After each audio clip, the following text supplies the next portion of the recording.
नमस्कार विद्यार्थी मित्रांनो, नागरी शास्त्रातील तिसरं प्रकरण आहे ग्रामीण स्थानिक शासन संस्था।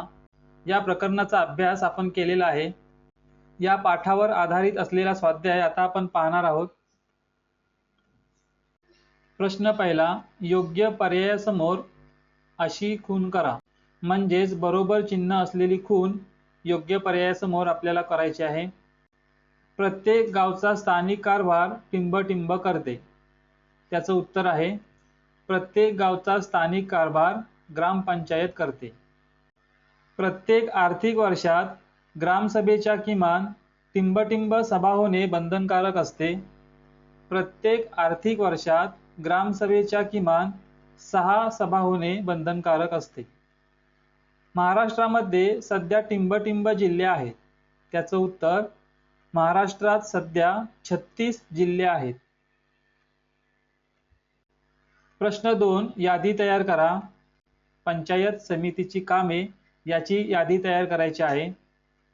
पंचायत समितीला पुढील कामे करावी लागतात: रस्ते व गटारे बांधणे, विहिरी व कूपनलिका खोदणे इत्यादी जनहिताची कामे करणे, रोगप्रतिबंधक लसीचा पुरवठा करून सार्वजनिक आरोग्याच्या सोयी करणे, पिण्यासाठी स्वच्छ पाण्याचा पुरवठा करणे, रस्त्यांची स्वच्छता, कचऱ्याची विल्हेवाट इत्यादी सार्वजनिक आरोग्याची सोयी करणे, शेती व पशुधन सुधारण्यासाठी शेतकऱ्यांना मदत करणे, प्राथमिक शिक्षणाच्या सोयी करणे, हस्तोद्योग आणि कुटीरोद्योग यांच्या विकासाला चालना देणे, समाजातील दुर्बल घटकांना आर्थिक मदत करून लोककल्याणाची कामे करणे ही पंचायत समितीची कामे आहेत।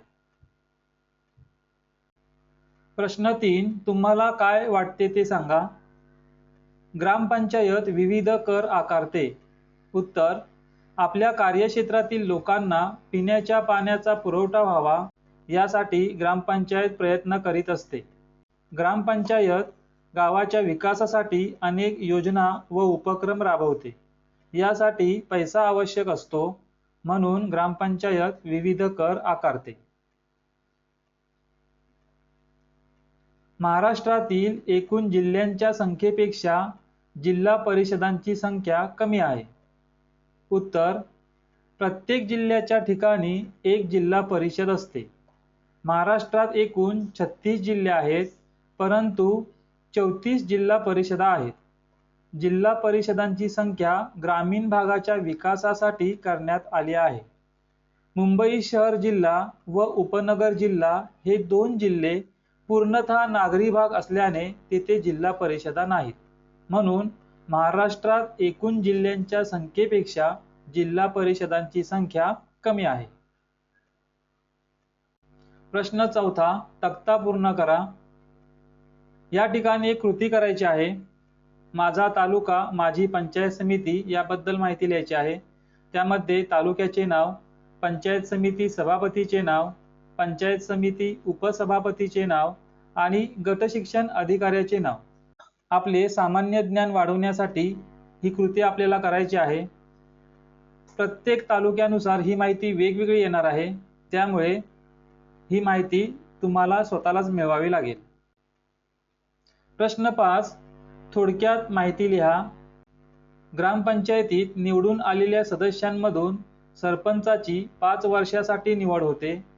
गावाच्या विकास योजना राबवण्याची संपूर्ण जबाबदारी सरपंचावर असते। ग्रामपंचायतीच्या सभा सरपंचाच्या अध्यक्षतेखाली होतात। सरपंच योग्य पद्धतीने कारभार करीत नसेल तर ग्रामपंचायतीच्या सदस्यांना त्याच्या विरुद्ध अविश्वासाचा ठराव मांडता येतो। ग्रामसभा बोलावण्याची जबाबदारी सरपंचावर असते। मुख्य कार्यकारी अधिकारी। जिल्हा परिषद मुख्य कार्यकारी अधिकाऱ्याची नेमणूक राज्य शासनाकडून होते। जिल्हा परिषदेने घेतलेल्या निर्णयांची प्रत्यक्ष अंमलबजावणी करण्याचे काम मुख्य कार्यकारी अधिकारी करत असतो। जिल्ह्यातील सर्व विकास कामांना तो गती देतो। या कामांवर त्याची देखरेख असते। पुढील प्रश्नांची प्रत्येकी एका वाक्यात उत्तरे लिहा। ग्रामसभा म्हणजे काय? उत्तर, गावात राहणाऱ्या मतदारांची सभा म्हणजे ग्रामसभा होय. समाज नियमनाच्या कामात कोणत्या संस्था सहभागी असतात?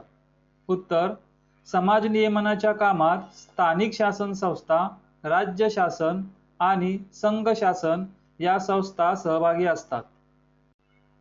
स्थानिक शासन संस्थांचे कोणत्या 2 प्रकारात वर्गीकरण केले जाते?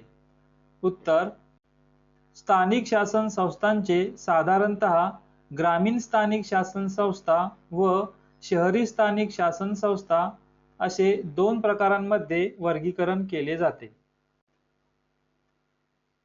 एका वाक्यामधील चौथा प्रश्न: ग्रामसेवकाची नेमणूक कोणाकडून होते?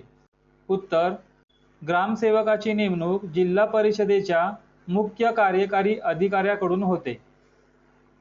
पंचायत समिती म्हणजे काय? उत्तर: एका तालुक्यातील सर्व गावांच्या एकत्रित मिळून बनलेल्या विकास गटाचा कारभार पाहणाऱ्या संस्थेस पंचायत समिती असे म्हणतात. गट ग्रामपंचायत म्हणजे काय? 500 पेक्षा कमी लोकसंख्या असलेल्या 2 किंवा अधिक गावांसाठी गट ग्रामपंचायत असते. मुलांनो, या व्हिडिओच्या माध्यमातून स्थानिक ग्रामीण शासन संस्था या पाठावर आधारित असलेला स्वाध्याय आपण पाहिला. स्वाध्यायातील प्रश्न उत्तरांचा अभ्यास करत असताना या पाठाचे देखील वाचन करा. त्यामुळे कोणत्याही प्रश्नाचे उत्तर तुम्हाला सहज देता येईल. धन्यवाद.